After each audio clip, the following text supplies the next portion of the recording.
Good morning. It's really nice to see everybody here this morning. There are lots of things going on at the North Chapel each week. Also, my name's Brianne. I'm the service coordinator this morning. I know that there's several announcemements this morning, and one by Joanne Riker. Good morning, everyone. I'm up here today as the chair of the Finance Committee and part of the board. And it's a bit awkward for me to talk about the pledging. However, it is a necessity. As many of you know, or may not know, the church, during our annual meeting last year, we were concerned about our finances. And rightfully so. You know, it takes a lot to keep this beautiful space going. And looks like we're going to be breaking even this year, which is awesome. But we still need pledges for next year. And our budget is based on what we know is coming in. And right now, this is our thermometer, and we're not really close to our goal.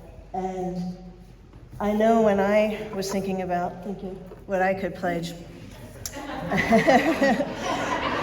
and this is our Reverend Vanna. What I was thinking, I'm from a single family income, and I was wondering what I could pledge, this year with everything that's going on. And then I came up with a simple formula that actually put me at ease. I took what I give every Sunday here, and if I'm not here on a Sunday, I double it up the next week and just multiply it. And then just set a budget for myself to automatically pay that. And we can do automatic payments from your checking account to the church. And it's really kind of an easy way to pledge. And one of the things that I did want to mention, I'm going to bring my mom into this to just kind of bring it back to our hearts. When I was younger, my mom would talk to us about various religions. She was Catholic, my father was Protestant.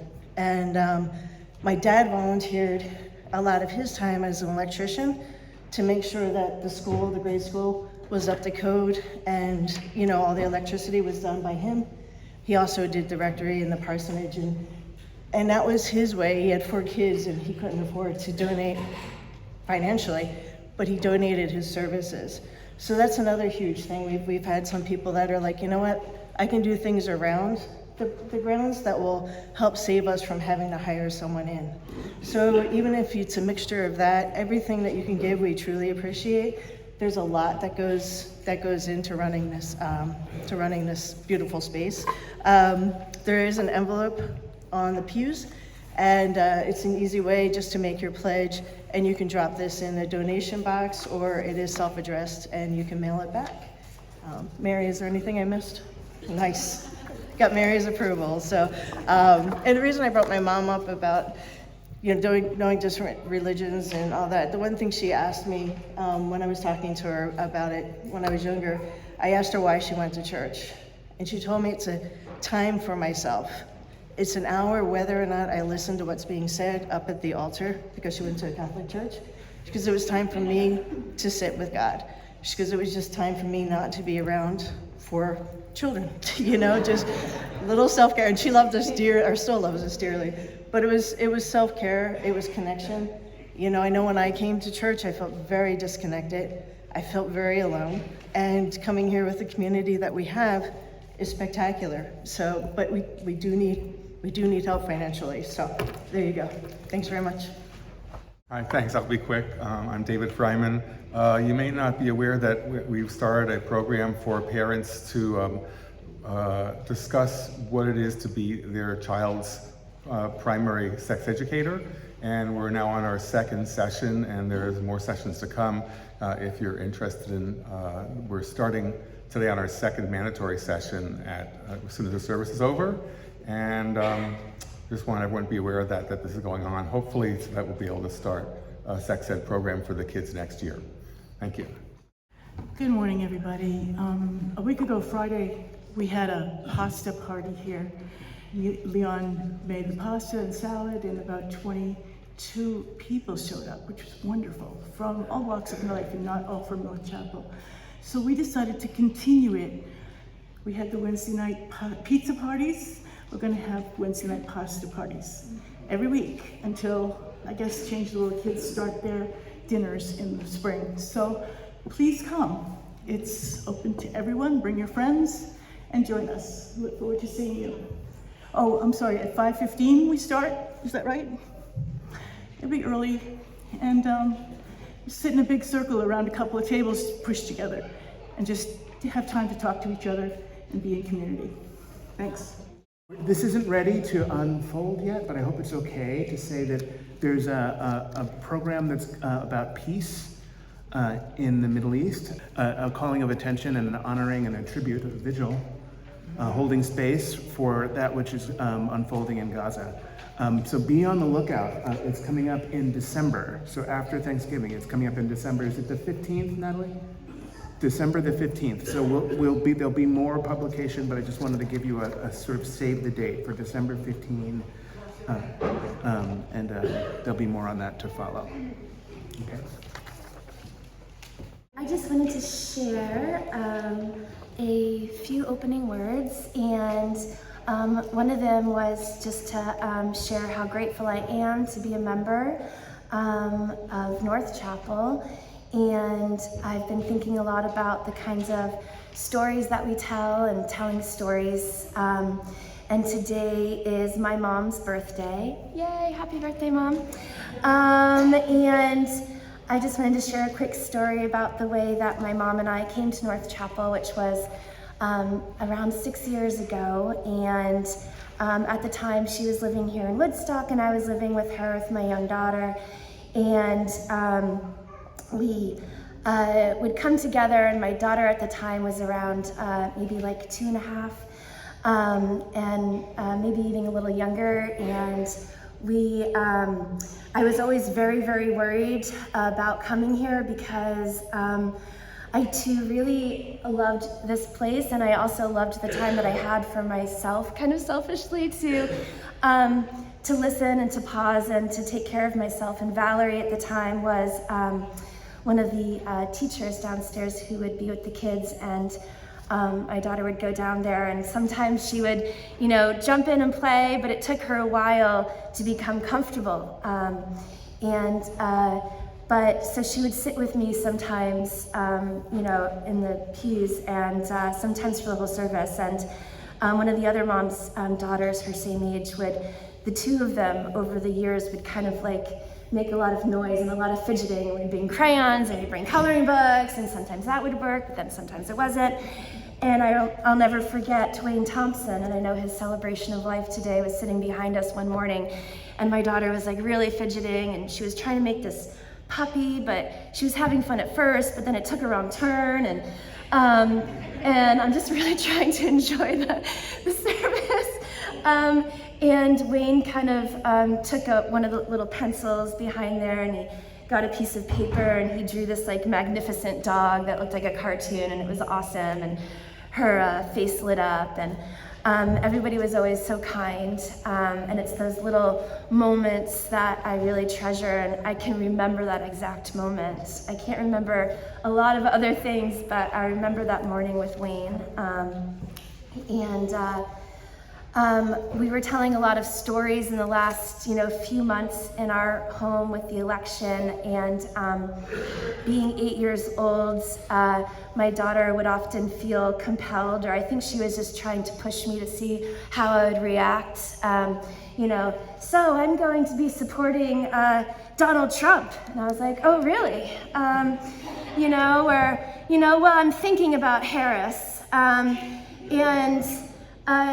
It turned into one thing because, we're a family of many different members, and not everybody agrees on the same things. And so I could sense within her this struggle to, I don't know if it was to people please us, or, this idea of, you pick one or the other, and which side are you on?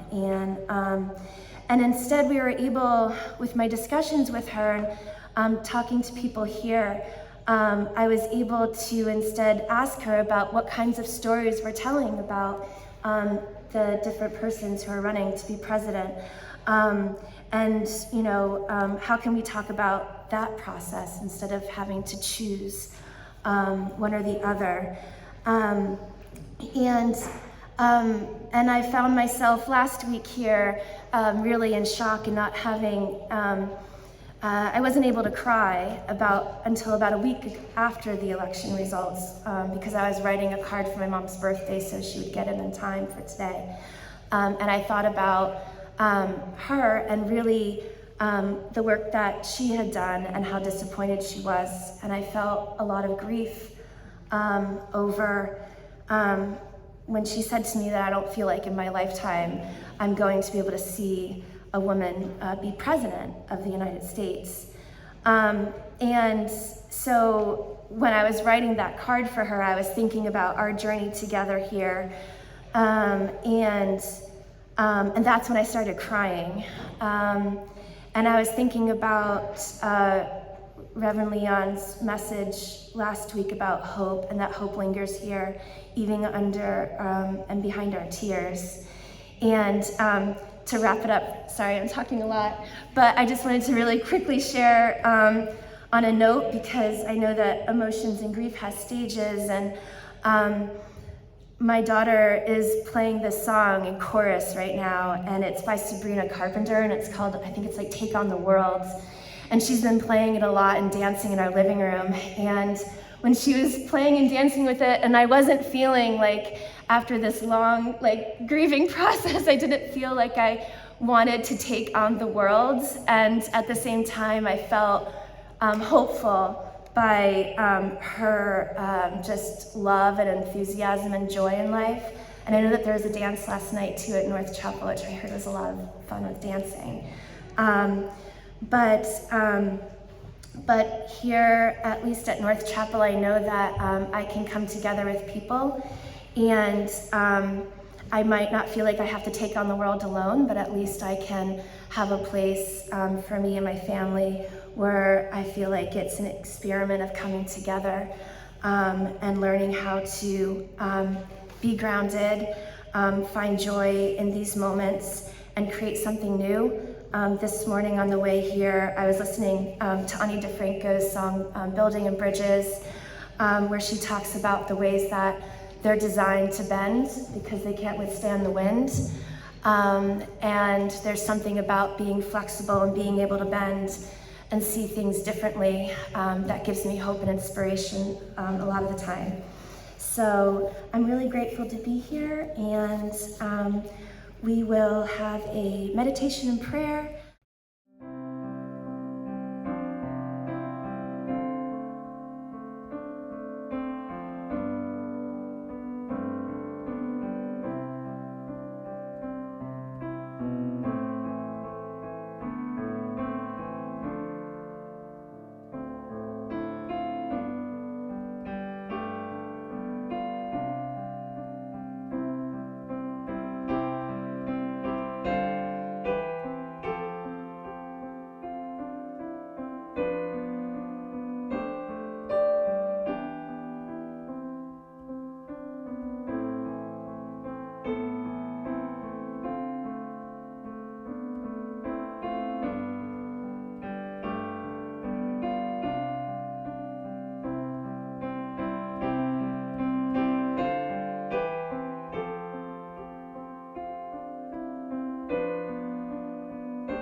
See if you can do this and participate in that African tradition of imagining the spirits coming up through our feet. See if you can put your feet on the ground and see if you can ask those who came before to come up and join us today.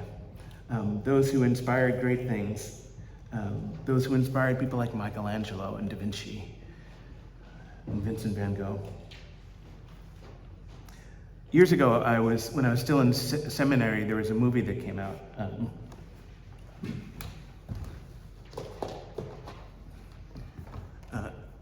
It was a Meryl Streep movie. I'm a big fan of Meryl Streep. Did you see the movie? It starred Stanley Tucci and Anne Hathaway. It was called The Devil Wears Prada. You know. This is called a DVD. The acronym stands for digital video disc. It's a future technology that will never go out of style. They came out in the 90s and they went out of style about 10 years later. Now this future technology is a dinosaur. In any case, did anyone see this film when it first came out? Yeah, okay. If you remember it, it's a love story. It's a story of true love that gets challenged by the trappings of the fashion industry in New York City, and challenged by the money and the power and the celebrity that go along with high-end fashion. It's a story of tough love that gets told woman to woman. It's awesome. It's a wonderful movie. I preached about this. I've been preaching about it for years.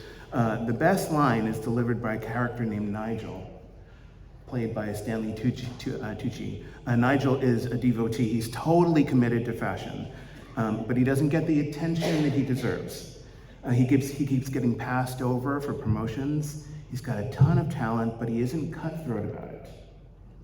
He isn't vicious. And in high-end fashion, it's cutthroat and vicious. It's pretty hardcore. It's kill or be killed professional environment. These are words I never thought I'd say from a pulpit. In any case, the fashion world means everything to Nigel. He has nothing but the highest respect for the industry because the industry saved his life. Nigel was floundering as a teenager. He was almost hopelessly lost until he found a home for himself in the world for high-end fashion. Some of us find a home for ourselves in Jesus. Nigel and his saviors went by different names. Roy Halston Frowick, Oscar de la Renta, Karl Lagerfeld, Miranda Priestley, to name a few. I'm not trying to be irreverent in any way.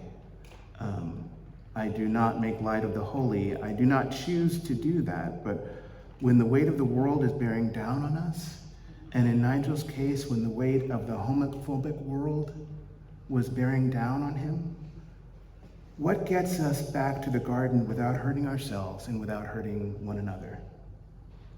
What leads us back to love and back into the graceful light? That which does such a thing is holy. For Nigel, it was the fashion industry that led him back into the light. The fashion industry was, and I'm quoting Nigel now, it was a shining beacon of hope for, I don't know, say a young boy growing up in Rhode Island with 6 brothers, pretending to go to soccer practice while he's actually going to sewing class, and reading fashion magazines at night under the covers with a flashlight. Nigel was gay, and he couldn't tell his family. He may have been duly impressed by Michelangelo, Van Gogh, and Leonardo da Vinci, but he was more deeply compelled by the fashion designers, and for good reason. He claimed that working in the high-end fashion industry, and here I'm quoting Nigel again, working at a place that championed some of the major artists of the century, Halston, de la Renta, Lagerfeld, what they did was greater than art because you live your life in it. I love Nigel because he's like a theologian for me. He wants us to climb inside of what saves us, to climb inside of what sets us free. He wants us to be clothed in things that are more beautiful than art. The bread of heaven, the spirit of life mean different things to different people, in different places, in different times, and in different stages of life. Bread and spirit meant something different at All Saints Church in Wittenberg at the time of the Radical Reformation than they did at the time that King Arthur was founded in Boston in 1790s, King Arthur Flower. Bread and spirit meant something different in Nazareth 2,000 years ago than it means in northern Gaza today. It seems to me important that the important questions are these. Does the bread of heaven bring us back into the garden without hurting ourselves and without hurting one another? And two, does the spirit of life lead us back to the graceful light? Do such things help us to ease the weight of the world that is bearing down upon us? Do they reduce our suffering? Do they ease our pain? I think they do when they lead us to joy. Good morning.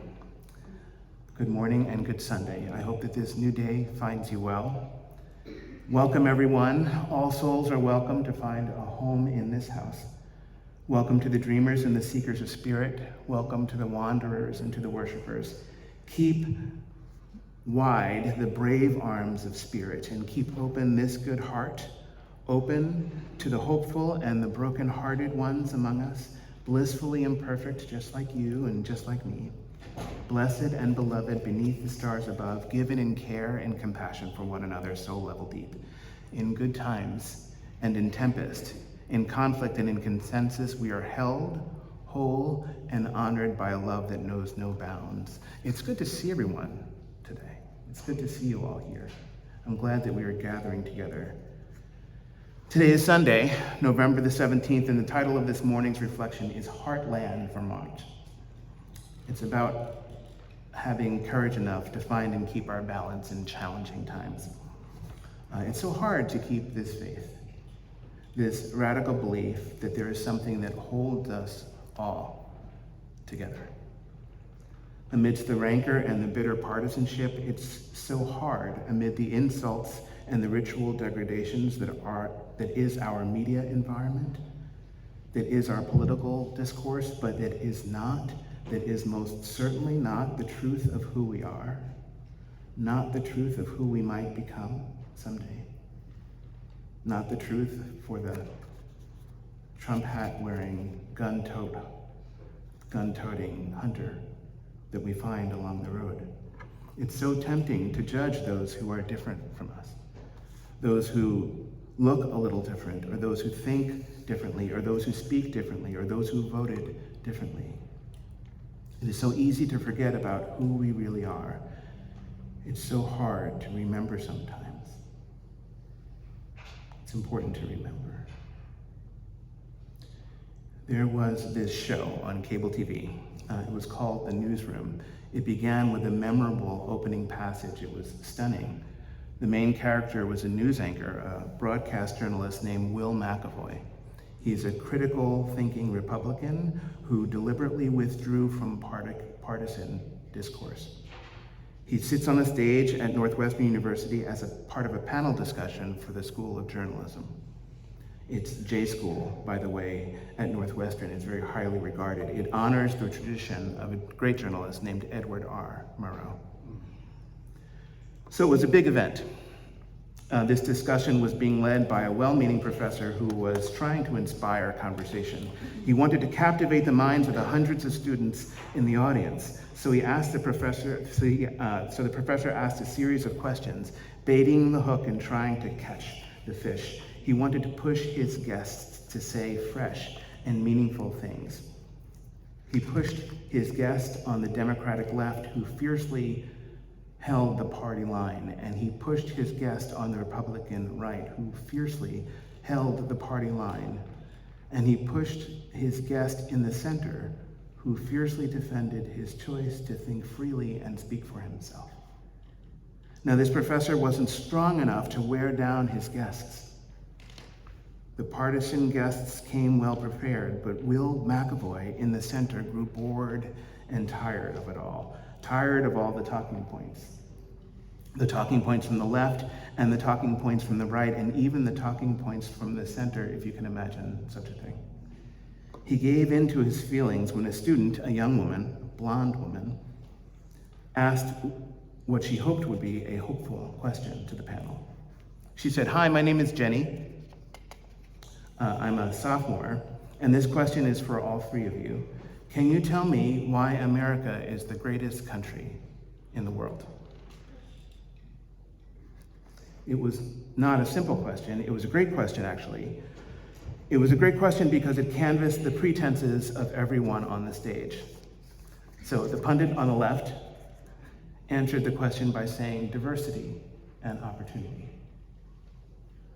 And then the pundit on the right said that the answer to the question was freedom and freedom. And then Will McAvoy, the pundit in the center, said that the answer was the New York Jets. But then he went much further, and he lit everybody up. He tore everybody down. He destroyed all of the pretenses. He turned to the woman on the left and he said, "Do you know why I don't like liberals? I don't like liberals because they lose. If liberals were so smart, how come they always lose?" And she was offended, but before her grievance could blossom, he turned to the man on his right and he said, "With a straight face, are you going to tell students that America is so star-spangled awesome that we're the only ones in the world who have freedom? Canada has freedom. Japan has freedom. UK, France, Italy, Spain, Australia, Belgium have freedom. There are 207 sovereign states in the world. 180 of them have freedom." And he too was offended, but before his grievance could bloom, he turned to the student at Northwestern, the one who had raised the question, and he said, "And you, sorority girl, just in case you accidentally wander into a voting booth one day, there are a couple of things that you should know. And one of them is that there is absolutely no evidence to support the statement that we are the greatest country in the world. We are 7th in literacy, 22nd in science, we are 3rd in median household income, 4th in labor force, and 4th in exports. We lead the world in only 3 categories: the number of people incarcerated per capita, the number of adults who think that angels are real, and defense spending, where we spend more than the next 26 countries combined, 25 of whom are allies."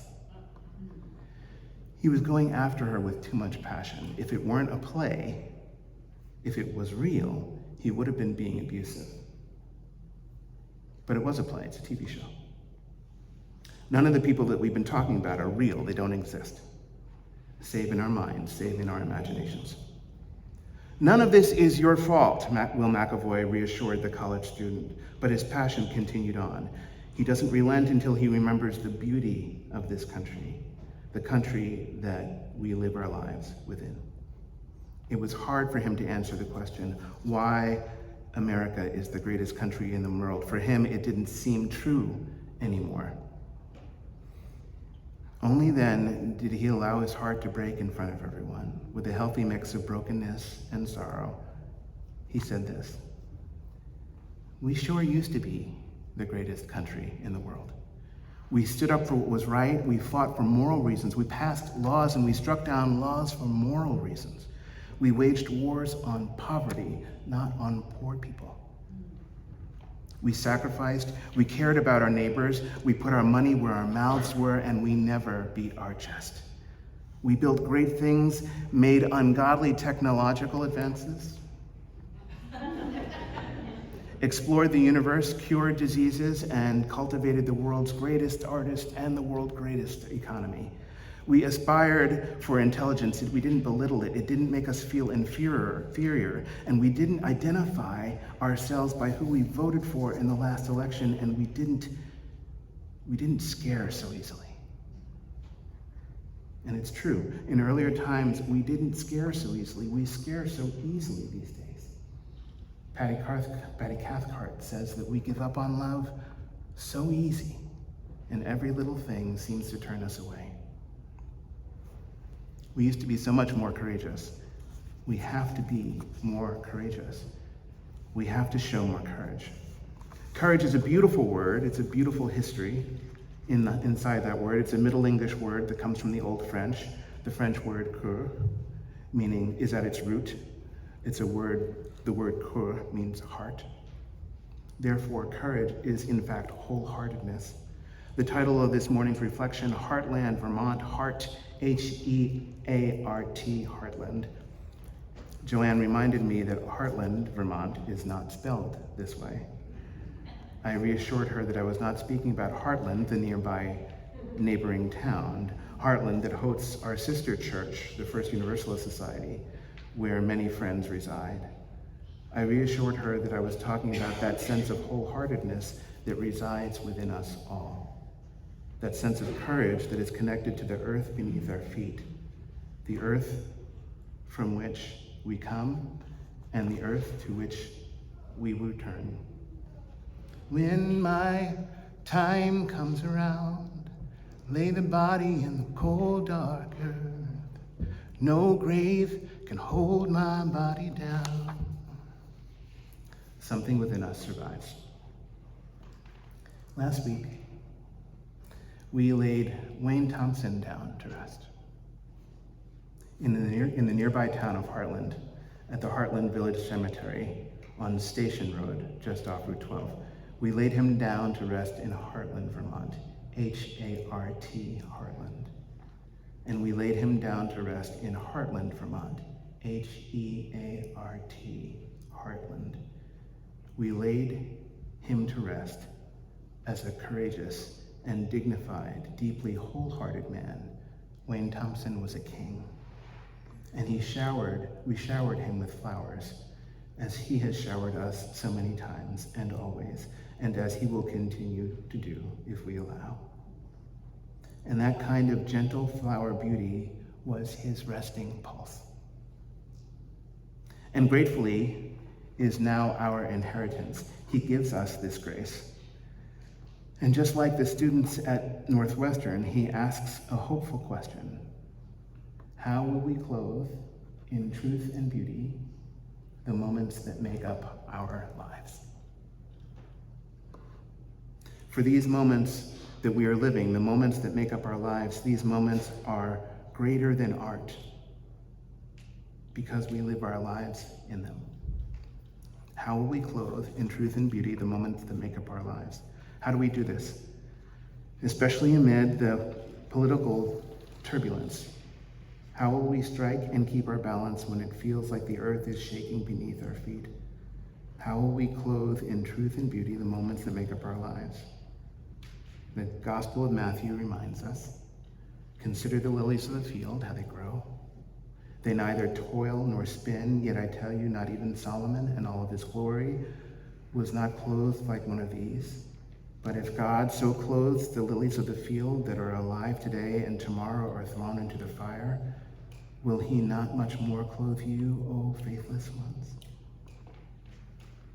How do we find heart enough to take this seriously? Where can we find the courage? I want you to return to the breath for a moment before we close. Take a deep breath and reach down and think about what dignifies us. Think about that which sustains us. Think about summoning courage. In closing, I will share this with you. It's a short story. I used to work as a musical therapist in the Astor Home for Children in Rhinebeck, New York. Rhinebeck is a beautiful town along the Hudson. The land and the river are like dancers. They're beautiful together. The clouds part high above and the sun shines through in rays like heaven.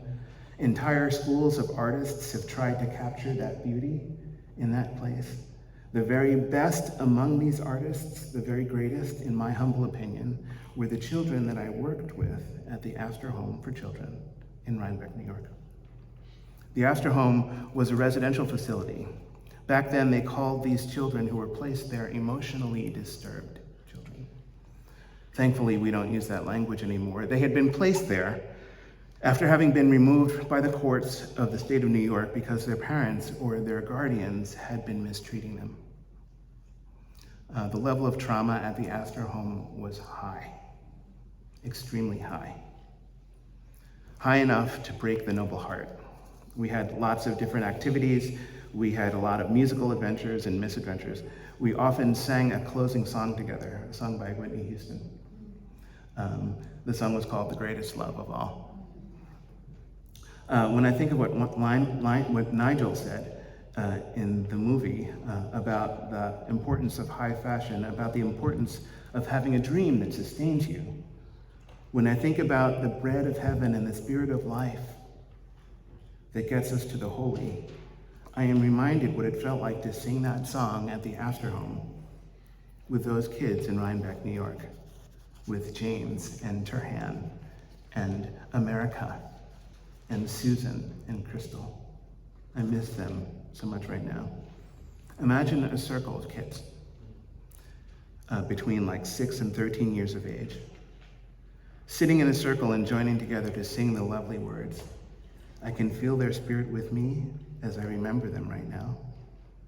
As I wrote this passage this morning, I was struggling against some tears.